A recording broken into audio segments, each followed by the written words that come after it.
Hello tout le monde, aujourd'hui on se retrouve pour une nouvelle vidéo où je reviens pour vous parler des 10 préjugés qu'on entend le plus sur la grossesse. Donc tout ce qui est mythe, les mythes sur la grossesse, les préjugés, les clichés. Je suis munie de mon petit ordinateur parce que je vous ai fait la petite liste. Et on va commencer tout de suite parce que la liste du coup est assez longue. Du coup, le premier préjugé qu'on entend le plus souvent c'est t'es enceinte donc tu as envie de fraises. Laissez-moi vous dire que c'est totalement faux.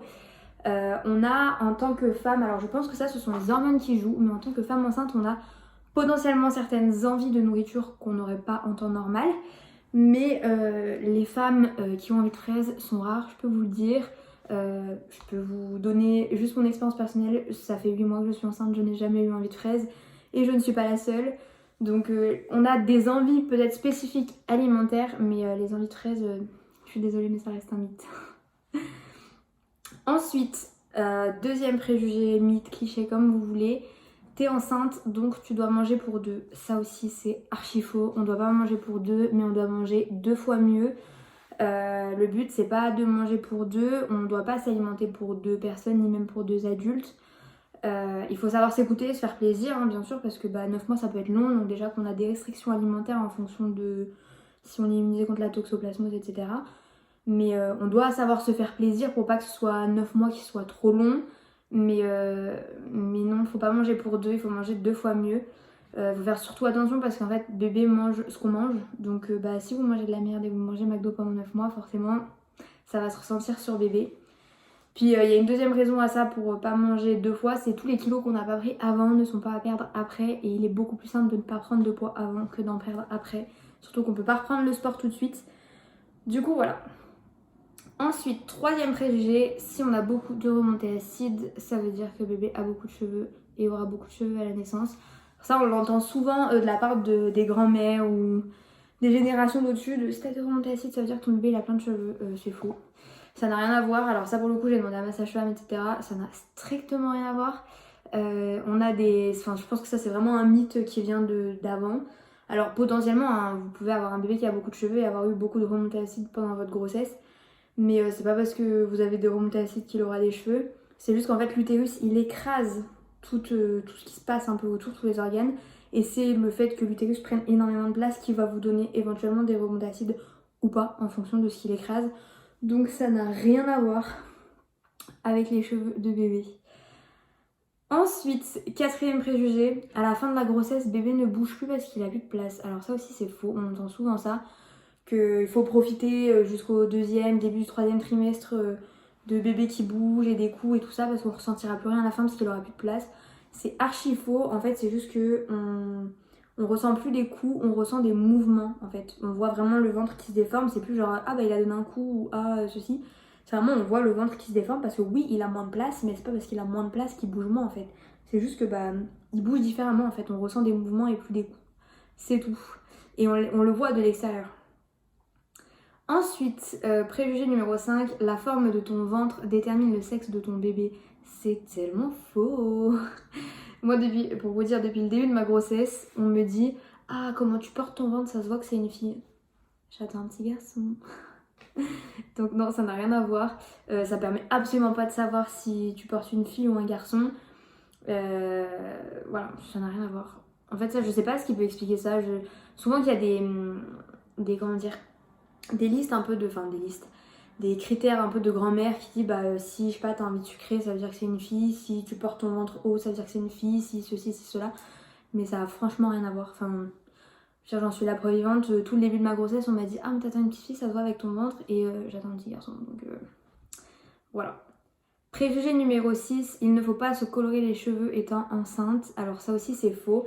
Ça peut potentiellement, et je dis bien ça peut, alors je ne suis ni coiffeuse, ni gynécologue, ni sage-femme, je dis bien, hein. Mais moi je vous dis avec ce que j'ai entendu, avec ce que j'ai demandé directement à les personnes qui me suivent et le corps médical qui me suit, ça peut potentiellement être déconseillé au premier trimestre le temps que le bébé se forme. Parce que forcément à l'écho de datation, si vous en faites une, vous avez un bébé, c'est une cacahuète, vous la voyez à peine, ça ressemble absolument pas à un bébé. Et à l'écho du premier trimestre, il a commencé à se former et il fait environ 6 ou 7 cm de la tête aux fesses. Donc je pense que c'est la partie la plus importante, c'est pourquoi ça peut être la partie où ça peut être déconseillé pendant le premier trimestre, mais c'est absolument pas interdit. Ça peut être bien entendu déconseillé, mais encore une fois pas interdit. C'est bien pire de boire de l'alcool et de fumer pendant sa grossesse plutôt que de se faire une couleur. Alors après, bien entendu, je pense que quand on dit... en fait, il faut pas non plus abuser à se faire genre une couleur par semaine, quoi, quand t'es enceinte. Mais y a rien qui prouve que ce que tu mets sur ta tête, ça passe et que ça passe dans ton corps et que ça arrive jusqu'à ton bébé. Donc c'est absolument pas interdit. Et ça, on me le dit souvent, genre, je me suis fait une couleur il y a, je dirais, 1 mois et demi pour revenir à la couleur que j'avais avant. Et on me dit souvent, ah mais c'est archi faux, ton bébé il va être comme ça avec un seul bras et puis il va être avec un seul œil et tout ça parce que t'as fait n'importe quoi, t'as fait une couleur. Mon bébé il va très bien, sur les échographies tout va bien et pour autant j'ai fait une couleur quand même. J'en ai fait une et il n'y a personne qui va pas s'en sortir en fait. Donc tout va bien, il n'y a pas de souci. Et si je pense que il vaut mieux faire confiance au corps médical et aux sages-femmes, etc. que à des gens qui vous disent ça sur les réseaux ou des gens qui n'ont pas vécu de grossesse depuis 30 ans.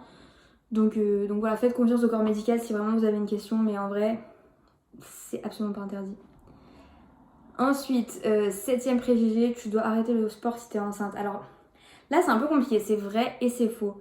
Dans un sens où si tu n'étais absolument pas sportive avant, tu vas pas te mettre au sport quand tu sais que t'es enceinte. Je veux dire, c'est ridicule. Si ton corps n'est pas sportif, qu'il est pas habitué à faire des efforts physiques, tu vas pas lui dire du jour au lendemain, bah hop, ça y est, maintenant tu vas à la salle de sport 3 heures par jour, 5 fois par semaine. Ça va pas fonctionner, ça va pas marcher comme ça et ça va pas bien se passer. En revanche, si tu étais active avant, il n'y a aucune raison, à part s'il y a des contre-indications médicales, pardon, t'as aucune raison d'arrêter le sport en fait. Justement, pour ton corps, ça sera pas bien parce qu'il a été habitué pendant des mois ou des années à faire des efforts physiques régulièrement et pendant 9 mois, tu vas lui dire bah bye bye. Et encore 9 mois, mais il faut compter le postpartum où tu peux pas faire du sport tout de suite et avec la rééducation du périnée où t'as pas le droit de faire du sport tout de suite. Donc il faut compter genre 1 an où tu vas pas faire de sport alors que toute ta vie t'as fait du sport. C'est ridicule, ça marche pas du tout comme ça. Alors effectivement, il y a des contre-indications si ton col il est raccourci, si t'as des contractions, si ton médecin te dit bah t'es alité ou peu importe, mais ça c'est ton médecin qui te le dira, bien sûr faut voir avec ton médecin. Mais il n'y a aucune raison si tout va bien dans ta grossesse, que tout se passe bien, t'as pas de contraction, t'as pas de problème de col, que tout va bien, t'as aucune raison d'arrêter le sport si t'étais sportive avant en fait. Donc voilà, c'est vrai et c'est faux en fait. Faut pas démarrer le sport si tu l'as jamais, enfin si t'en faisais pas avant, et faut pas arrêter, enfin, oui quoi. Ensuite, 8e préjugé, les cheveux et les ongles poussent beaucoup plus rapidement. Alors ça c'est vrai et je m'en suis rendu compte il y a pas longtemps. J'ai toujours eu des ongles qui poussent relativement rapidement. Alors après moi c'est un peu traite parce que je fais mes ongles en gel. C'est mes vrais ongles mais je fais des ongles en gel. Et du coup je vois vraiment la repousse. Mais après je trouve qu'au niveau des ongles, mes ongles ne poussent pas plus vite qu'avant. En revanche mes cheveux, je m'en suis rendu compte je pense là il y a quelques jours. Où j'ai regardé une photo de genre au début de ma grossesse et maintenant je me suis dit ah ouais. Genre j'ai facilement pris 10 à 15 cm de cheveux depuis que je suis enceinte, alors que si la moyenne c'est 1 cm par mois de prendre des cheveux, bah je l'ai doublé quoi. Du coup c'est vrai, mais à contrario t'as tout qui pousse quoi, t'as les ongles, enfin pour les ongles et les cheveux c'est bien, en revanche pour les poils c'est un peu moins drôle. Mais alors ça j'ai pas eu l'impression d'avoir les poils qui poussent plus vite, que ce soit sur les aisselles, le maillot ou ailleurs, j'ai pas l'impression que les poils aient poussé plus vite. Je pense que ça dépend bien de chaque femme, il me semble que ça doit être en fonction des hormones, mais en tout cas pour les cheveux, les ongles et les poils qui poussent plus vite c'est vrai. Ensuite, 9e préjugé, les nausées matinales sont obligatoires. C'est archi faux. C'est faux parce que les hormones travaillent différemment sur chaque femme. Et en vrai, bah, tu peux très bien ne pas avoir de nausées toute ta grossesse. Tu peux ne pas avoir remonté acide toute ta grossesse. Tout peut très bien se passer toute ta grossesse. Et pourtant, t'es bel et bien enceinte et ton bébé est en bonne santé. Donc c'est absolument pas un gage de bonne santé pour le bébé. Et c'est pas parce que tu n'as pas de nausées que... Enfin, je veux dire, ça veut rien dire. Moi, pour vous dire pour ma part, je sais pas si vous avez vu ma vidéo où je faisais le bilan du premier trimestre, pardon. Et en fait, sur cette vidéo-là, je vous explique, j'ai eu un premier trimestre assez catastrophique, comme beaucoup de femmes. Je sais que je suis pas la seule et que voilà, je me plains pas parce que bah, je sais que je suis pas la seule en fait. Mais moi j'avais pas de nausées matinales en fait, j'avais des nausées la journée en général à partir de midi 13h, ça arrivait jusqu'à tard le soir et au plus ça avançait dans la journée, au pire c'était. Mais le matin, je me levais, je pouvais manger, ça allait. Donc c'est vraiment pas ni un gage de bonne santé pour vous, ni un gage de bonne santé pour le bébé, et c'est absolument pas obligatoire. Et justement, heureusement qu'il y a des femmes qui vivent extrêmement bien leur grossesse et qui n'ont pas de nausées quoi. Ça remonte le moral pour les autres et ça donne de l'espoir. Et dernier préjugé, tu vas retrouver ta silhouette d'avant-grossesse le jour de ton accouchement. On a souvent ce cliché, je pense, de se dire que ça y est, j'ai accouché donc je vais perdre tout le ventre que j'avais. Donc pour vous faire un état un peu de mon ventre actuel, moi, mon ventre il est comme ça, donc il est énorme. voilà, je me sens extrêmement baleine, faut dire ce qui est. Mais on a souvent tendance à se dire que ça y est, je vais accoucher, donc je vais perdre mon ventre. Et puis je vais pouvoir remettre mes jeans d'avant et refaire ma vie d'avant. C'est faux. Enfin, en tout cas, il y a très très peu de femmes qui peuvent se permettre ça. Et enfin, grand bien leur face, et tant mieux pour elles. Mais il y a un dicton qui dit souvent 9 mois pour faire, 9 mois pour défaire. Donc ouais, non, il y a très peu de femmes, faut pas vous en vouloir. Il y a très très peu de femmes qui peuvent retrouver leur corps d'avant. Et encore, retrouver leur corps d'avant, c'est compliqué parce qu'en fait, on retrouve jamais notre corps d'avant. On a porté la vie pendant 9 mois. Nos organes se sont déplacés, notre corps a changé. Et rares sont les femmes qui retrouvent leur corps d'avant. On va essayer de retrouver un corps tonique, un corps qui nous plaît. Mais je pense que c'est plus ça l'idée, c'est de retrouver un corps qui nous plaît plutôt que de retrouver un corps d'avant. Parce que retrouver un corps d'avant, c'est compliqué quoi. Du coup voilà pour cette vidéo qui est un petit peu plus courte que d'habitude. J'espère que ça vous a plu et puis on se retrouve très vite pour une prochaine vidéo. Bye!